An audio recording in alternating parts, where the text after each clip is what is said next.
Before you start watching this video, if you haven't seen Made in Abyss Dawn of Deep Soul, stop right there. Go ahead and watch it. If you want to get spoiled, that's on you, but okay. Everything I say in this video is my opinion. So if you don't like my opinion, fuck.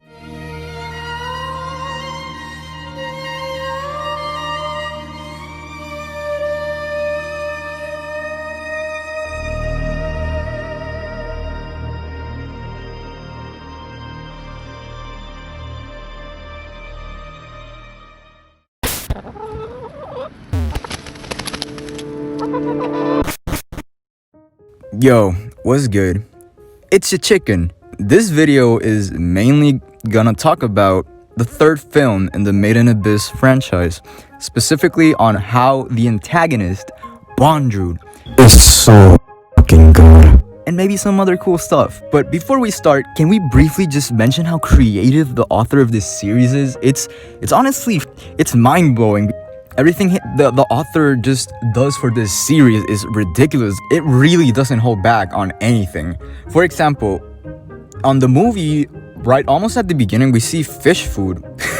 We see fish food when Rico and Reg just like literally tear this fish apart from the eye. It's animated it so no restrictions, and that's something really impressive in my opinion.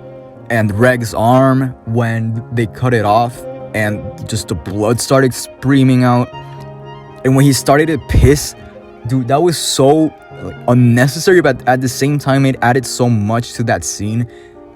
It just gives a sense of realism. I'm not gonna talk about what Bondrewd said about, you know, the Papa's rod. Like, I have no idea what that means, and I don't want to know. I'm not gonna get into it, but it's kind of sus. I'm just saying, it's kind of sus. See, who didn't think, unless you read the manga, oh, this is gonna be a cutesy anime, slice of life, woohoo, we're going to the abyss. What? No, it did not end up like that. And that's what I love about this fucking anime. And obviously, the music. Heaven PENKIN is a god. I don't have to say anything else. Now, let's talk about why having an antagonist like Bondrewd is really important for any series. It doesn't have to be anime. First, his name. Dude, Bondrewd literally means Lord of Dawn or Beacon. It's awesome. He literally wears a mask that resembles a damn beacon, and the place where he's at, where the movie takes place, there's literally a beacon. It's the attention to detail is ridiculous. His design is very different from the rest of the characters of Made in Abyss. We can see that he's not that happy and cheery like Rico or Reg or Nanachi. He's a lot more dark and mysterious. His main colors are black and purple, which gives you an impression already that he's evil. Because I don't know, man, black and purple are kind of evil colors to me. You know what I'm saying?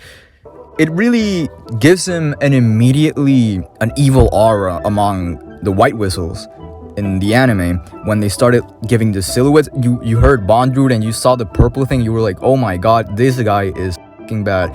And what do you know? He fucking is. What I'm trying to get to is that his design is very unique in the anime.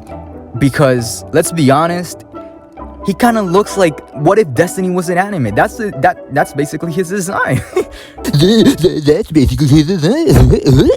Subtle things like the machinery in his wrists and the weapons on his elbows, and essentially his mask is a weapon as well, to the design of the White Whistle, it's all so it's perfect, because every single part of his design contributes to something in the film. Especially the White Whistle is very symbolic of when Bondrewd took his own life in order to get this whistle. Because the White Whistle, as you can see, it has its two hands that are interlocked, which can like symbolize him moving consciousness and having quote-unquote immortality. His design also portrays his personality a lot, which I will get more into later. Since he's basically immortal, His all anonymous look makes sense because he's constantly switching bodies, so he needs to like have a mask. As the character said, the mask is the symbol of the sovereign of dawn. If you watch this film, you know that this dude might just have a screw loose somewhere in that mask of his. From the very introduction to his character, the presence Bondrewd had and the facial expressions the main characters were having gave me so much chills. And the music complemented this scene so well. It really gave us, the viewers, the emotions that the characters were feeling. From this moment forward, we know that Bondrewd is for sure a crazy guy, prior to what we saw in season 1 with Nanachi and Miri. And what makes this scene even creepier is that Prushka was the only one of the group that seemed happy to see him, which shows you really how twisted her perception of reality is. Right after our characters went into a room Bondrewd provided them, at least for me, it gave me a sensation of uneasiness thanks to what happened to Nanachi in season 1, if you remember the backstory. This was almost immediately answered when Bondrewd orders his Umbra hands to experiment on Reg, which, by the way, this scene was crazy, dude. The response Bondrewd has to this happening is very blood-boiling, as he says it in a way that was as if it were necessary for the character's safety. What I'm trying to get to is that Bondrewd is completely unaware of how screwed up his actions are. He truly believes that the things he does is for the better. It really gives him a sense of unpredictability, which is executed much better in the film than how it was done in the anime. And oh my god, he might be in the head with his miniature garden and his cartridges, but the fact that he turned his own daughter into a cartridge? The most impactful thing on the damn film. This was so well done in so many ways, and it was so fucked up. It was so fucked up. Straight to the point, his sanity jaded the moment we found out that he sacrificed his own life in order to get the white whistle he has. It's almost ironic, honestly. His design really reflects this part of him. It's as if he became a robot when he put on that mask. He always talks in this calm tone, which makes everything he says make you feel uneasy and kind of make you hate him. His oya-oyas and subarashis might sound okay, that was fucking cringy. Might sound orgasmic, but there's no denying that he truly believes he is doing good for the world. Another point is that he treats every damn kid he meets like his own. This is so fucked up. And he remembers the damn names of the ones that even become hollow. Dude, that is so fucked up. It's almost as if he doesn't feel pain in any shape or form, like a robot. When he fought Reg for the first time and he got the curse, he didn't scream or anything.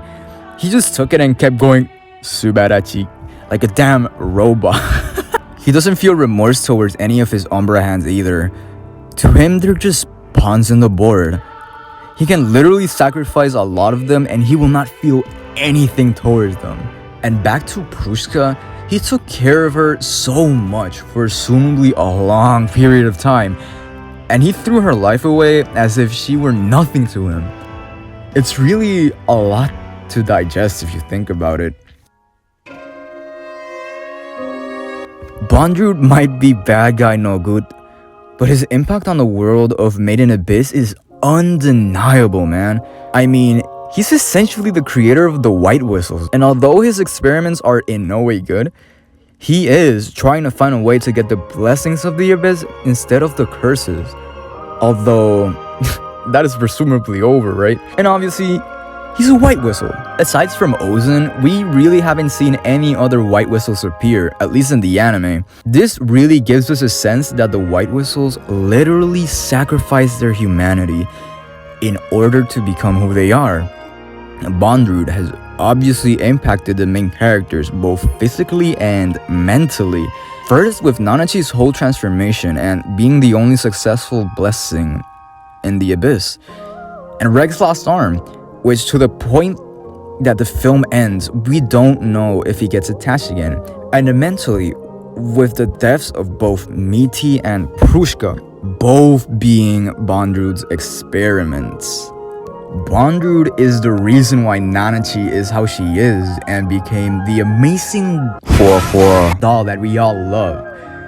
And he's the reason why Riko became the youngest White Whistle owner in the history of Made in Abyss. His impact will surely affect our characters later down the line, but in a more emotional way. I don't know if you can tell, but I love this anime. Bondrewd is seriously a really good character, writing-wise and just in general. I mean, he really might be in the head, but in the end, that's what makes him memorable, right? He's for sure gonna stay on top of my, villains list. He's just so amazing, and who knows, maybe there's another White Whistle in the future that will top him. Maybe, probably. I don't know. But yeah, this movie was just great. From start to finish, I loved everything. And there's so much to talk about in this film. Bondrewd is one of the many things you can talk about in this film, because this film has so many good elements in it. And really props to everyone, the production team, on doing such a masterpiece of a film. If you enjoyed this video, a like would really be appreciated. And down in the comments below, tell me what you thought about the movie. Thank you for watching. It's your chicken.